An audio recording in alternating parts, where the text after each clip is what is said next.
여러분, 혹시 은퇴를 앞두거나 이미 은퇴하셨나요? 저는 37년간 교단에서 학생들과 함께하면서 언젠가 은퇴하면 어떻게 살아갈까라는 막연한 두려움이 늘 가슴 한편에 있었어요. 돈은 모자라지 않을까? 하루하루 무료하고 심심한 날들을 보내게 되면 어떡하지? 같은 생각들이 머릿속을 맴돌기 시작하니까 오히려 퇴직이 가까워질수록 마음이 편치 않더라고요. 일반적으로 퇴직하면 당장 아침에 일어날 이유가 사라진다는 말을 하잖아요. 저 역시 교직 생활을 마무리하던 마지막 학기에는 사실 설렘보다 막연한 공포와 허무함이 더 컸어요. 아이들에게 해줄 이야기는 많았지만 정작 제가 앞으로 해나갈 이야기는 아무것도 준비되어 있지 않은 기분이랄까요. 그래서 초조한 마음에 여러 가지를 알아보기 시작했죠. 봉사활동도 찾아보고 소일거리를 구해볼까 해서 재취업센터도 들락날락했고요. 그런데 은퇴 생활이 꼭 돈이 많이 들어야만 풍요로운 건 아니더라고요. 제가 말씀드리고 싶은 건 비용이 0원이어도 우리는 충분히 삶을 즐길 수 있다는 거예요. 마치 책 한 권 빌려 읽고 공원 산책 한 번 하고 옆집 친구와 티타임을 가지는 작은 일상의 행복처럼 말이죠. 그래서 오늘은 제가 은퇴를 준비하면서 직접 체감하고 또 다른 분들의 사례를 보며 이렇게도 인생 2막을 살 수 있구나 하고 배웠던 것들을 솔직하게 공유해 보려고 합니다. 실제로 돈 거의 안 들이고도 재미있게 보내는 방법을 터득한 세 분의 사례를 통해 저처럼 은퇴를 고민하는 분들의 걱정이 조금이나마 덜어졌으면 좋겠습니다. 1. 취미 거창할 필요 없어. 작은 호기심이 새로운 세상을 열어줘. 사례 1. 62세 김영수님의 산책 겸 봉사활동 스토리. 제가 가장 기억에 남는 분은 김영수님이에요. 고등학교에서 35년 넘게 국어 선생님으로 근무하다가 60세에 명예퇴직을 하셨다고 해요. 그 후에 바로 시작한 활동이 산책 겸 동네 정화 봉사였어요. 뭐 거창한 건 아니고요. 말 그대로 아침에 일어나서 집 주변을 걷다가 눈에 보이는 쓰레기를 조금씩 주우면서 다니는 거죠. 처음엔 단순히 운동 삼아 나간 산책이었는데 매번 지나다니는 길에 버려진 쓰레기가 눈에 거슬리기 시작하더래요. 어차피 내가 운동하려고 나오는 거니까 하나씩만 주워볼까? 하는 가벼운 마음으로 집게랑 봉투를 챙겨 나갔다는 겁니다. 근데 그걸 한 달, 2달 꾸준히 하다 보니까 어느새 마을 주민들이 얼굴을 알아보기 시작했고 가끔은 동네 어르신들이 수고 많으십니다 라며 격려도 해주셨대요. 그럼 그게 또 얼마나 뿌듯한지 오히려 김영수님이 제가 더 감사하다며 매일같이 열심히 동네를 누비기 시작하셨다고 합니다. 돈 드는 일 아니잖아요? 근데 몸은 점점 좋아지고 산책하니까 사람들과도 더 많이 교류하게 되고 마을 환경도 깨끗해지니 일석삼조라고나 할까요? 김영수님은 은퇴를 한번 해보니까 더 이상 일을 의무로 하지 않아도 된다는 자유가 생겼다고 해요. 그래서 지금은 남는 시간에 동네도 돌아보고 가끔씩 주민센터에서 진행하는 봉사 프로그램도 함께 한다는데 이 모든 게 거의 비용이 들지 않으니 부담도 적고 심리적으로도 굉장히 안정적이시라고 합니다. 이 얘기를 들으면서 저는 꼭 뭘 새로 배워야만 취미가 되는 건 아니구나. 우리 주변에서 이미 할 수 있는 게 많구나 하고 깨달았어요. 그 작은 호기심과 실천이 결국 은퇴 후에 하루하루를 빛나게 만든다는 사실을요. 2.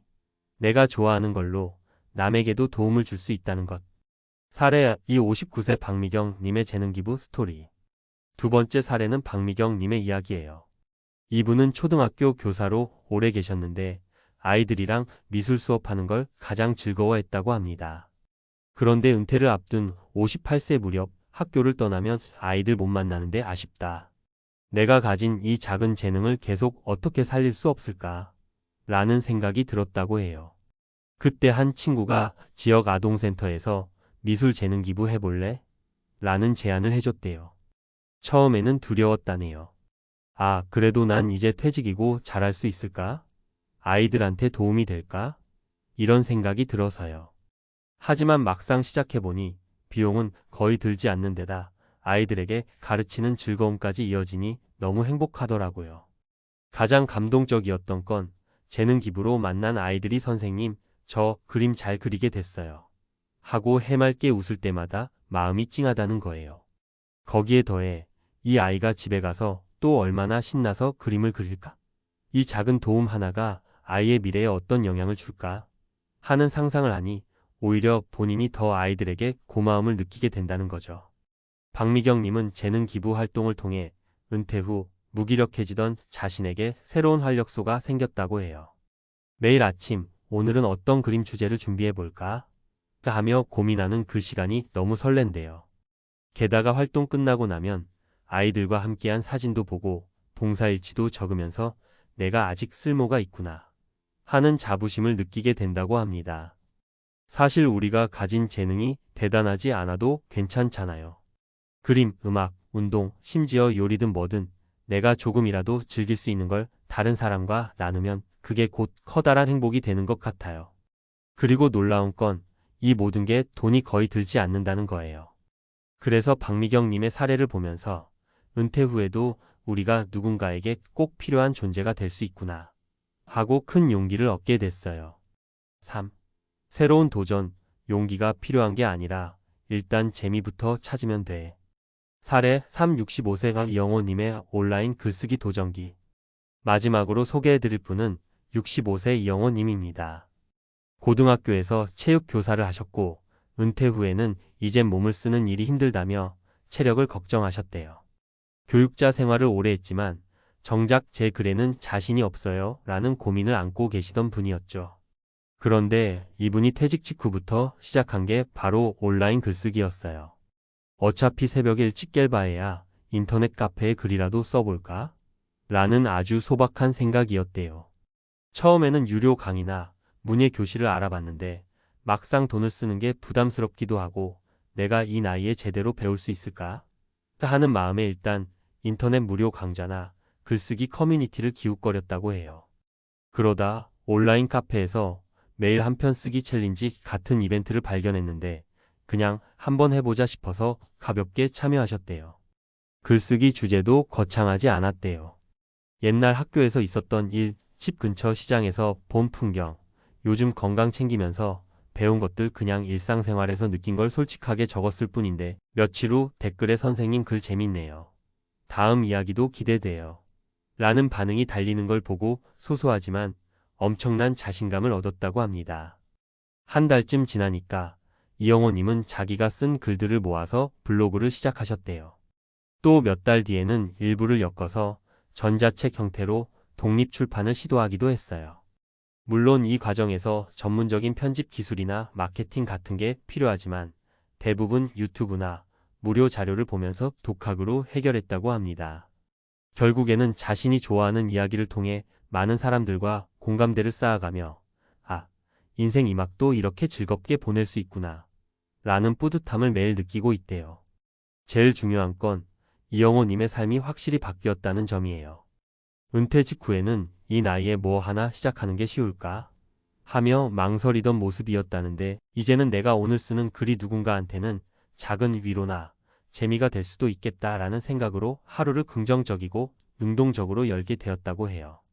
돈을 들이지 않고도 얼마든지 시도해 볼 수 있는 취미가 세상에 정말 많다는 걸 이영호 님이 직접 보여준 셈이죠. 은퇴 준비 어렵지 않지만 우린 미리 알아야 해요.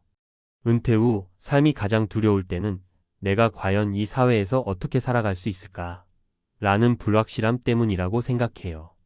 경제적인 부분도 고민이고 신체적으로도 예전 같지 않고 인간관계마저 흔들릴 수도 있으니 말이죠. 그런데 앞서 소개한 세 분의 사례처럼 꼭 엄청난 돈을 들여서 새로운 자격증을 따거나 뭔가 거창한 취미를 개발해야만 행복을 누릴 수 있는 건 아니에요. 오히려 우리 주변에 이미 무료로 이용할 수 있는 시설이나 프로그램, 온라인 커뮤니티가 많고 거기에 더해 우리의 재능과 경험을 조금씩 나눌 수 있는 봉사나 재능 기부도 생각보다 다양합니다. 저도 교직 생활 마감이 임박하니 불안함을 달래려고 이곳저곳을 기웃거렸어요. 그러다 보니 요즘은 도서관 강좌, 지자체 문화센터, 동호회와 같은 활동이 얼마나 많은지 새삼 깨닫게 되었죠. 물론 처음엔 낯설고 내가 과연 잘할 수 있을까? 싶기도 하지만 일단 발을 들여놓으면 생각보다 재미있는 세상이 우리를 반겨주더라고요. 그리고 그 과정에서 새로운 사람들과 인연을 맺고 나이가 들어서 더 이상 사회생활을 못할 거라는 불안감도 자연스럽게 사라졌어요. 저는 이 글을 읽으시는 분들께 너무 혼자 고민하지 말고 일단 한번 시도해 보자라고 말씀드리고 싶어요. 내 성향상 사람 많은 곳이 부담스럽다면 조용히 할 수 있는 일부터, 혹은 뭔가 남을 도와주고 싶다면 마을 봉사부터, 글쓰기를 좋아하면 무료 커뮤니티부터 정말 수없이 많은 선택지가 있어요. 그럼 어느새 내가 기대한 것보다 훨씬 풍성한 삶이 펼쳐지는구나 하고 깨닫게 될 거예요. 마무리하며 이 글이 은퇴를 준비 중이시거나 이미 퇴직 후 이제 어떡하지? 하고 막막해 하시는 분들께 작은 위로와 힌트가 되었으면 해요. 김영수님, 박미경님, 이영호님처럼 우리 모두가 영원으로도 충분히 재미있고 가치 있는 삶을 만들어갈 수 있습니다. 중요한 건 대단한 재능이나 특별한 환경이 아니라 내가 일상 속에서 무엇을 즐거워하는지 스스로에게 질문해 보기라고 생각해요. 그리고 그 작은 즐거움을 다른 사람과 나누거나 나 자신을 위해 간직하는 순간부터 은퇴 후의 삶은 더 이상 적막하거나 우울한 시간이 아니라 한 번도 경험하지 못했던 새로운 세계로 변하게 되죠. 37년 교직 생활을 마무리한 저도 이제 막 은퇴를 경험해보니 생각보다 세상이 넓고 재밌는 일도 많습니다. 돈 안 들이고 즐겁게 살기라는 게 단순 구호가 아니라 조금만 시선만 돌리면 얼마든지 가능한 일이더라고요. 그러니 여러분도 나이라는 숫자와 퇴직이라는 단어에 너무 주눅 들지 말고 한 걸음씩 가벼운 발걸음으로 도전해 보셨으면 좋겠어요. 인생 이막은 길고 그 시간만큼 다양한 즐거움을 찾을 수 있답니다. 파이팅이에요.